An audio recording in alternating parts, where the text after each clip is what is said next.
Bad behavior.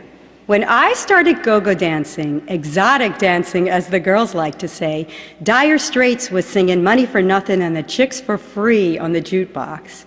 My grandma's lingerie, the sexiest thing I owned, did not initiate me into the breakfast and beer, legs and eggs from 7 a.m. to noon shift, smoking in the dressing room. But it did encourage the clientele. They seemed to really dig it. And I did make a lot of money, although I don't know if it was out of pity or a certain je ne sais quoi I possessed at the time. Okay, I might have overworked the pole a bit in the beginning, but I thought it was hot. If not for a series of 6 jazz downtown classes, I would have been ridiculed right off the stage.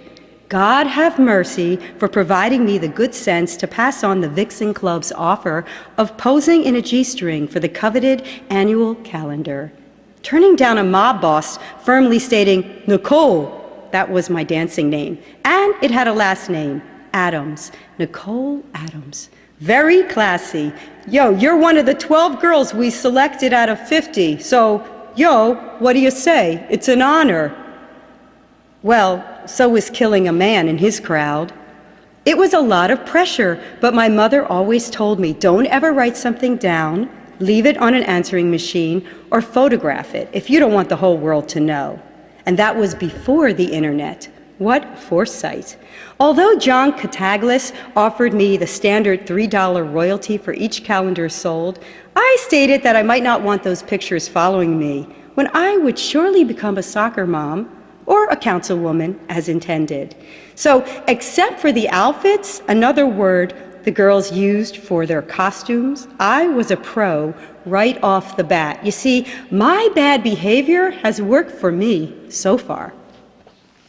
S.A.T.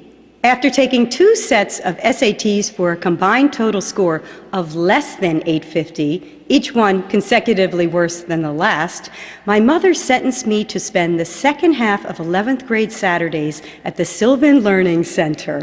My alarm clock would ring too early for a train, landing me inside a fluorescent-lit Philadelphian cinder block off Broad and Pine. I was a smart girl, but in an inquisitive way, not bookish or conventional, focusing solely on what interested me, the creative arts. I excelled at theater, but since my mother was an aspiring actress herself, she refused to run the lines with me or drive me to the local playhouse, even after I beat out 200 other little girls for the part of Gretel wearing a casual t-shirt and jeans. No suspenders or Heidi braids for me. A psychic once told me that I am a plant, just water and I'll flourish.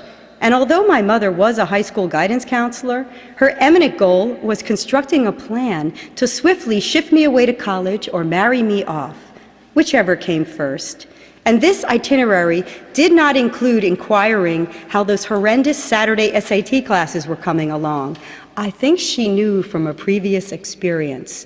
Though she herself detested rising early and did not have a religious bone in her body, often swearing like a sailor in the downstairs den at televised Eagles games, she quite comfortably enrolled me in religious school from the age of 10, filling up my Saturdays once again. But years later, she walked out in the middle of my Hebrew confirmation because apparently the rabbi had made some anti-feminist remark that most of us in the congregation missed, insisting that I should have told her how lame it all was a long time ago. I had tried, but she insisted I become a Jew. Hell, I thought I already was.